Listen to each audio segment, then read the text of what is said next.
El estómago desempeña varias funciones en la nutrición del ser humano, ya que posee actividad secretora, motora y humoral. Estas funciones pues no son independientes una de otra, sino que representan funciones integradas necesarias para poder iniciar la digestión.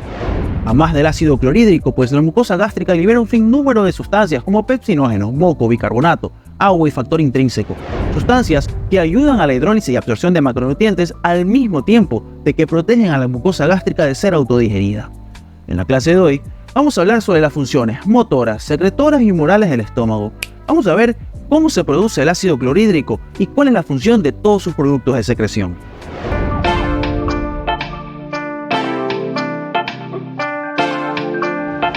Bueno, antes de empezar les quiero recordar que he subido a mi Patreon todos mis resúmenes y diapositivas para que les sea mucho más sencillo comprender estas interesantes asignaturas como lo son anatomía, histología y fisiología. Además, cada semana subiré contenido inédito y también todos aquellos vídeos que YouTube considera contenido sensible, como por ejemplo la anatomía del aparato reproductor. Les dejo aquí abajo el link de mi Patreon y ahora sí chicos, sin más que decir, empecemos con la clase. Muy bien chicos. De entrada pues les voy a mencionar de que esta clase es una clase relativamente larga, por eso he decidido dividirla en dos partes. En esta primera parte vamos a hablar sobre un poco sobre la histología, un repaso histológico muy breve del estómago y la parte de fisiología pues de cuáles son los procesos bioquímicos que se dan para la producción de ácido clorhídrico. En la segunda parte del vídeo vamos a estar hablando sobre la secreción de moco, de bicarbonato, de pepsinógeno y de los factores que regulan la secreción gástrica. Así como es un tema largo, también es un tema muy importante y no solamente me voy a estar enfocando en la importancia en cuanto a fisiología, las cosas que les pueden tomar, sino también a lo que nos va a servir dentro de la vida médica, a lo que nos puede servir para poder entender la farmacodinamia de ciertos fármacos como aquellos inhibidores de la bomba de protones que son muy utilizados como el omeprazol. Así que bueno, pero como ustedes saben, acá todo lo hacemos bastante sencillo, he compactado la información lo más que he podido, así que vamos a darle. Entonces, como ustedes pueden observar pues en la imagen de acá de la izquierda macroscópicamente, pues la mucosa gástrica es muy rugosa, de hecho forma pliegues. Estos pliegues se los denomina como arrugas gástricas.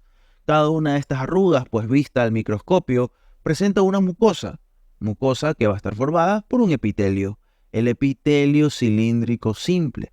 Solo que este epitelio tiene una característica y es que forma glándulas o criptas. Cada una de estas depresiones que vamos a observar acá corresponden a las glándulas o criptas gástricas. Estas glándulas pues no son nada más que invaginaciones de forma tubular y ramificadas que forma el epitelio, que van a tener, como podemos observar acá, un orificio superior denominado como fosita o foviola gástrica. Luego tenemos una parte mucho más angosta conocida como el istmo, donde vamos a encontrar a las células madre, que son capaces de diferenciarse en 6 tipos distintos de células, que son las células que se encuentran presentes dentro del epitelio gástrico. Pero, ¿cuáles son estas células? Tenemos células de la mucosa superficial, células mucosas del cuello, células principales, células parietales, células enteroendocrinas y las células madre del istmo.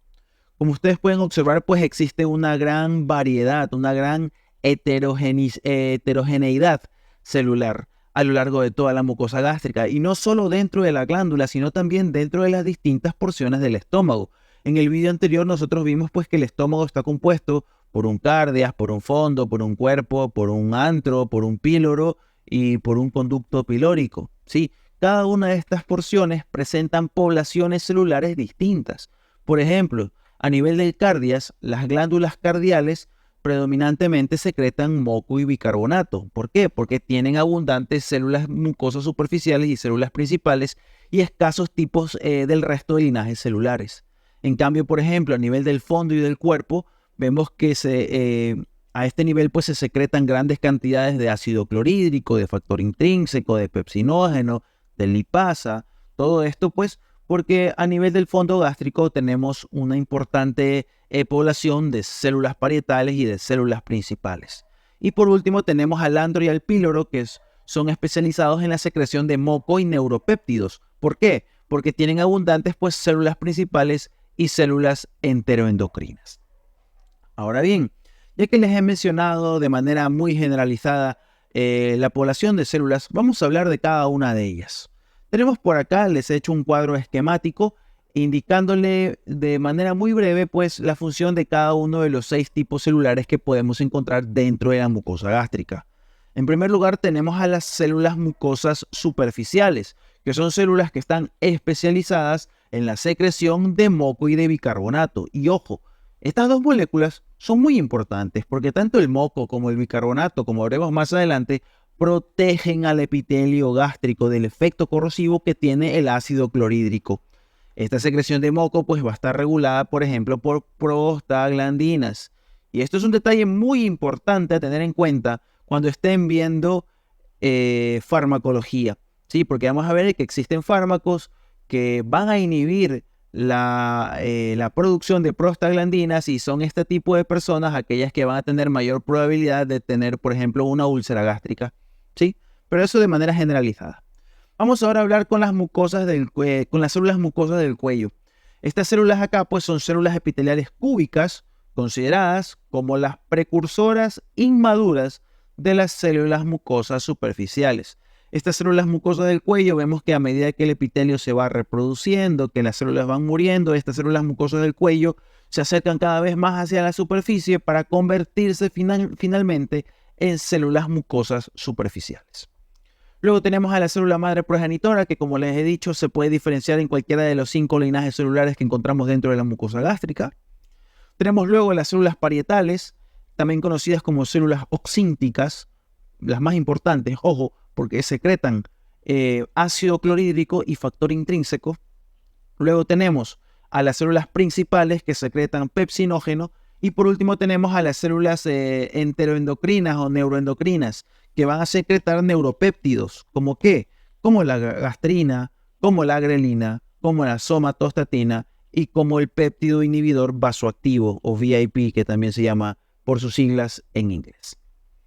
Ahora bien, vamos entrando en materia y vamos a hablar más de fisiología y vamos a hablar ahora sobre el mecanismo de secreción de ácido clorhídrico.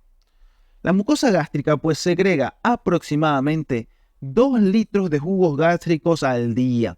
Esta solución pues tiene un pH muy pero muy ácido que oscila entre 1 y 2, que si nosotros lo comparamos con el pH gástrico dentro del mundo animal, pues el ser humano posee un pH extremadamente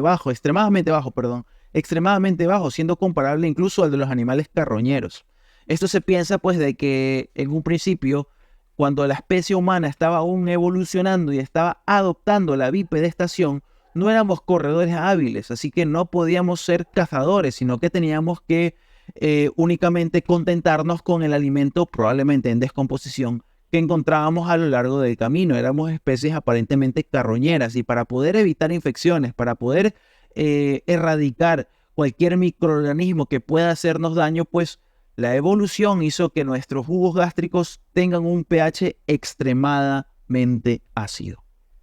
Esto como un pequeño recuento pues evolutivo, antropológico, que ustedes saben que siempre me gusta dar. Ahora bien, como les había mencionado, pues las células encargadas de la producción de ácido clorhídrico son las células parietales u oxínticas. Como ustedes pueden observar en la imagen, pues estas células en reposo poseen una estructura túbulo-vesicular. Sin embargo, cuando estas se encuentran activas, expresan estas proyecciones vellosas que forman pequeños canalículos donde se va a estar formando de manera activa el ácido clorhídrico. ¿Sí? Ahora sí, vamos a hablar pues paso por paso cuál es el mecanismo de secreción de ácido clorhídrico, pero tengamos en cuenta 2 detalles importantes, y es que esta secreción de ácido clorhídrico depende principalmente de la secreción de hidrogeniones y de cloro. Dicho esto, pues acá les he traído una pequeña animación, ¿sí? Para hacerlo mucho más ameno, mucho más esquemático, para poder comprender cómo se produce el ácido clorhídrico. Y de hecho acá en el cuadro de la esquina superior izquierda, donde dice reacciones químicas, acá voy a estar escribiendo cuáles son cada una de las reacciones que se dan para que no perdamos el hilo.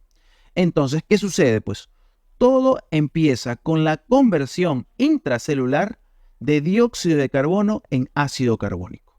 Para que esto suceda, pues el dióxido de carbono que se encuentra naturalmente dentro de la célula, producto de su propio metabolismo, pues esta va a reaccionar con el agua y forma ácido carbónico. Este ácido carbónico, que responde a la fórmula H2CO3, luego se disocia en bicarbonato y en un hidrogenión. Esta reacción pues va a ser catalizada o va a requerir de la acción de una enzima conocida como la anhidrasa carbónica.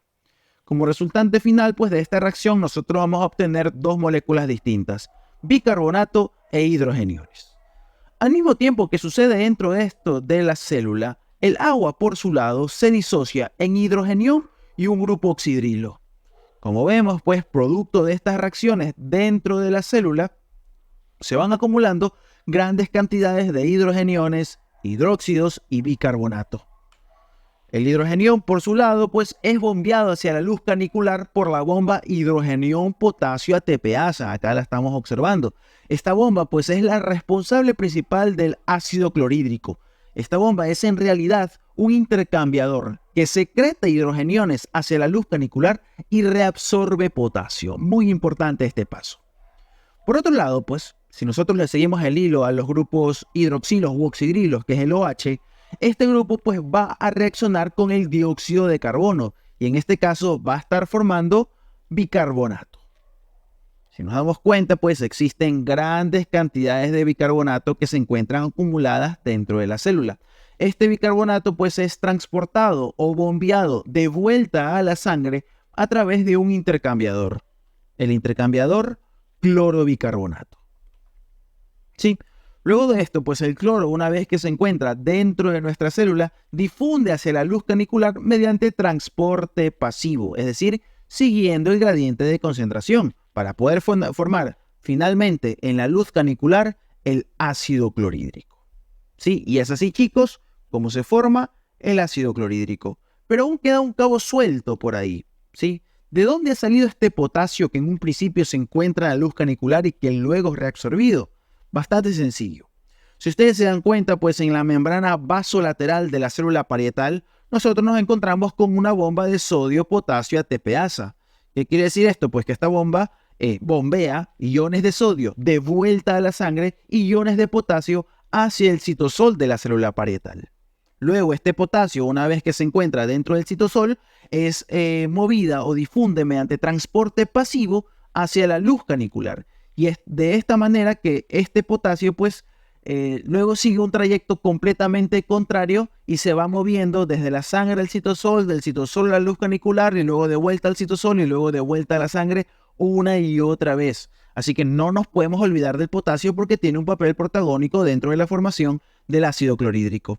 ¿Sí? De esta manera, pues, la secreción final dentro de la luz canicular va a ser de ácido clorhídrico a una concentración, ojo, esto es importante, es un detalle que les van a tomar, a una concentración de 150 a 160 miliequivalentes litro.